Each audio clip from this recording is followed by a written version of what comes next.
देखिए भाई, जो स्क्रीन पर क्वेश्चन नंबर 14 दिख रहा है वो आपको एसएससी जीडी 2021 में पूछा गया क्वेश्चन है। ठीक है, और बहुत ही बढ़िया ब्लड रिलेशन का क्वेश्चन है।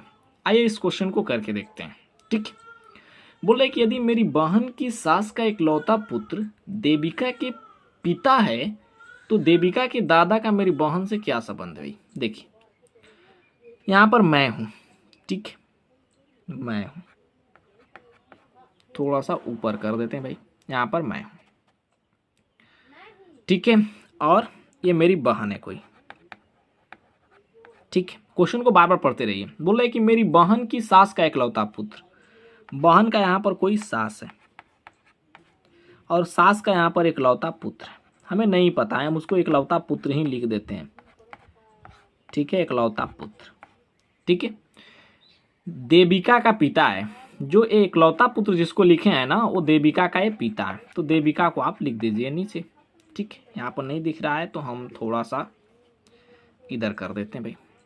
देविका को किसी तरह से दिखाइए, ये यहाँ पर दिखने लगा देविका। ठीक है, यहाँ पर देविका हो गया। चलिए देखिए भाई, क्वेश्चन को फिर पढ़िए। तो अब बोल रहा है कि देविका का पिता है। ठीक है, यहाँ तक तो कन्फर्म है, जहाँ तक ये डैश है यहाँ तक तो कन्फर्म है। तो अब बोल रहा है कि तो देविका के दादा का मेरी बहन से क्या संबंध है। तो देविका का ये तो पिता हो गया जो इकलौता पुत्र है, और उसका पिता जो हो जाएगा देविका का दादा हो गया। ठीक, देविका का दादा हो गया, यहाँ पर ऊपर दिखा देते हैं।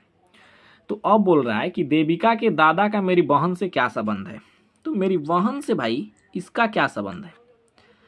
तो मेरी बहन के सास का इकलौता पुत्र, यानी कि ये बहन का पति हो गया, और पति का ये पिता है, जो इकलौता पुत्र है वो बहन का यहाँ पर पति है, और पति का पिता क्या लगेगा, तो आप कहेंगे कि ससुर लगेगा। अरे पति का पिता क्या लगेगा, तो आप कहेंगे कि ससुर लगेगा, और ससुर आपका राइट आंसर हो जाएगा। ठीक।